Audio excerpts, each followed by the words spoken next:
Hey guys, welcome to this video. I'm Dipanshu and I want you to give your 100% attention to this video. If you're starting out as a digital marketer or want to be a digital marketer, this video is going to be very, very important for you because today I'm going to talk to you about one of the most important aspects of digital marketing, copywriting. Now, before we jump into what is copywriting, let's take a little look at the history of copywriting, some important events in the history of copywriting. So let's start. First ever print ad in 1704. This is the sorry, my mistake. This is the first ever print ad to be printed on a newspaper. This this ad was printed on 1704 on April 24. Yeah, it was about some real estate. And after that, first ever freelancer Johnny Pars in 17th century. This man was the first ever copywriting freelancer in the history and today is considered as the father of modern advertising. After that, first ever ad agency, which was set up in 1849 by V.B. Palmer, and also first ever Indian ad agency, B. Dataram and Company, which was established in 1905.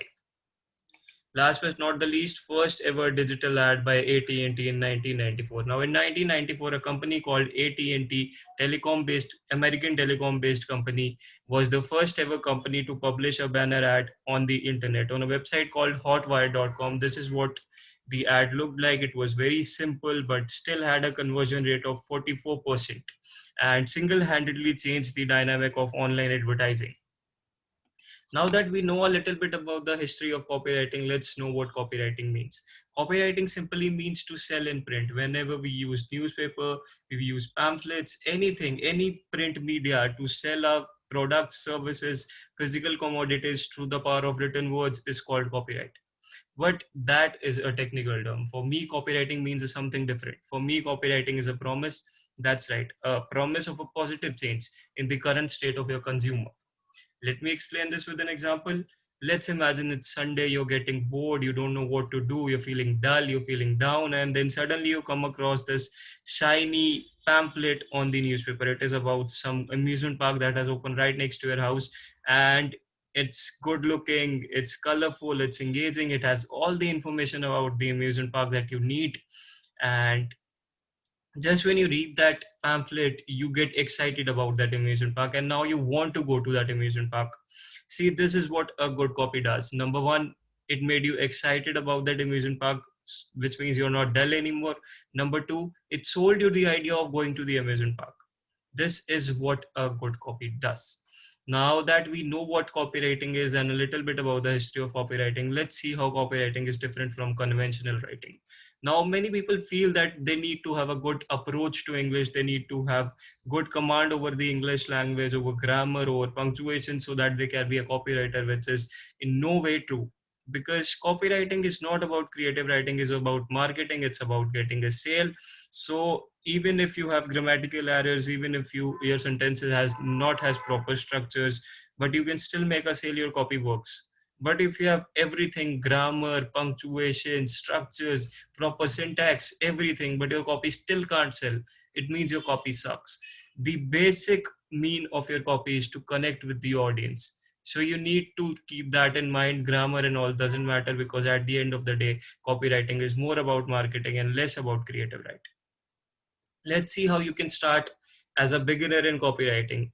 For beginners, there are many courses available on the internet for free and paid courses, so that they can attend in order to get an idea of what copywriting is. There are basic courses, intermediate courses, expert courses. There are courses dedicated to a single niche of copywriting, like neuro copywriting, which deals with psychological triggers that can be used to make a sale. Copywriting courses for a single type of copy, like writing landing pages, writing sales copies, writing sales calls, and whatever. You can simply find that courses on Google or on Udemy, Skillshare, Unacademy, and many other websites. Take a look at how there are 1,000 results for copywriting in Udemy. There are many courses. You can just choose the course you want and you can get started as a copywriter. So now that you have attended some courses, let's take a look at how copywriting looks. So Here are some examples of copywriting, like this clever example. See, just a friend. So this is about a cuff tablet, I guess, and see how cleverly it has been written. But you don't really need to be this clever every time. Sometimes copywriting means writing long copies, writing landing pages like this one. It is not that clever. It is very simple, but still it works. So copies can be of different type, like this one, L'Oreal Paris ad, and many more. You just need to know what are the right words that can be used and when to use them. Copywriting as a career. Now, if you choose copywriting as a career, congratulations. You are thinking way different than the most people of your age group, because to many people, copywriting is not considered as a mainstream career in comparison to medical or engineering. But that is not true. Copywriting can also be a very, very safe career. If you're starting out as a copywriter, you have two options: to be a freelancer or to do a job. For freelancing, you need to know how to find a work and where to find work. You need to build a proper portfolio for yourself, which says everything that you can do, everything that you cannot do. For example, if you're good at writing landing pages and shorthand copies, you need to mention that. If you're not comfortable writing sales calls, you need to mention that, so that the employer has an idea of what you can do and what you cannot do. You can simply look up for work on websites like upwork.com and fiverr.com. See how people are charging over $65 per hour for being a copywriter. You're obviously not gonna get this high price when you are starting out. Your price can be as low as $1, $10, or even you have to work for free. But don't worry, because your price grows as you are growing in experience. Other website that can be used to find work is fiverr.com. You can simply go to fiverr.com and find jobs for a copywriter. You can upload your resume, your portfolio, or work samples in here, and people can choose you on basis of them. People are charging 1,500 rupees, 2,000 rupees, 7,000 rupees, even 9,000 rupees for copywriting. You're not going to get this paid this high at the beginning, but don't worry, because as you work your way towards the top, your experience is going to increase, and so is your price. If you take copywriting as a job, now it means you're exclusive to a single company. You don't get flexible work hours as a freelancer, but you still can make pretty good money.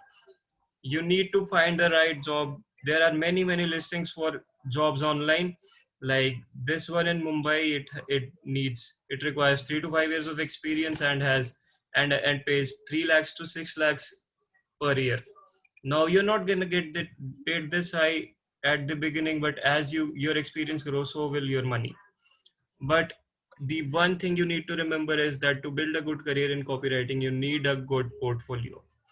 After you're done with freelancing and jobs, there is a third job opportunity in copywriting, which is opening your own ad agency. But before you do that, you need great experience, great credibility, great name in the market, so people are willing to spend money on you.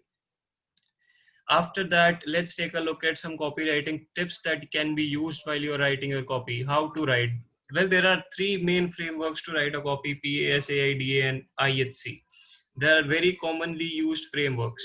What is PAS? PAS means problem, agitation, and solution. It is one of the most commonly used frameworks, and you might have seen it in late night infomercials of Slims on a belt or anything. It simply means to take a problem, to stretch the problem as far as it can be stretched, to agitate the problem, and then at last to provide a solution. For example, imagine you are selling a slim sauna belt. Problem is obesity, fatness. You can agitate the problem by saying that obesity can cause high cholesterol, can affect your heart, can affect your liver, and you can at last provide a solution by giving the slim sauna belt. The second framework is called AIDA: attention, interest, desire, and action. Your headline should get people's attention. Your brief should get people interested in your copy. Your social proofs, your testimonials should be there to provide to get people desired about your product, and then at last a call to action so that people can act upon your copy. It is very simple yet very useful. and effective for framework for copywriting. Last but not the least, a very simple framework that is used for short ads and short copies, newspaper ads. It is called IHC. It is very simple: image, headline, and copy. An image related to the copy, a headline related to the copy, and the copy. It is about Volkswagen Beetle, a very old ad, yet very effective. Let's take a look at some of the tricks of copywriting. Like you can use these as exercises while you're copywriting. Like number one is mental ad rewriting. Whenever you come across an ad that looks interesting to you, you need to think how you can make it better. You can rewrite it mentally in your brain and try to make it better. Number two, to keep a cheat sheet. Whenever you come across an ad that you feel is unique, that you feel is funny, that you feel is cool, that you feel can convert, you need to store it in a cheat sheet, a folder that you can access later on when you're out of ideas or writing but don't have anything new to write upon.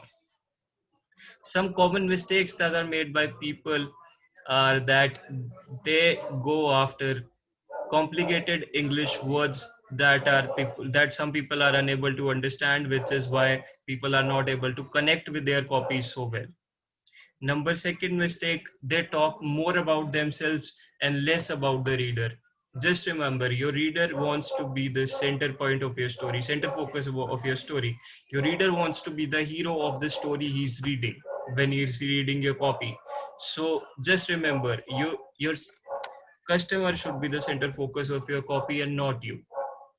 Now, I will give you some suggestions of blogs, channels, and books in the description below, which you can follow in order to get more knowledge of copywriting. Some blogs that I personally follow, like Copywriting Course, Copy Hackers, and many more.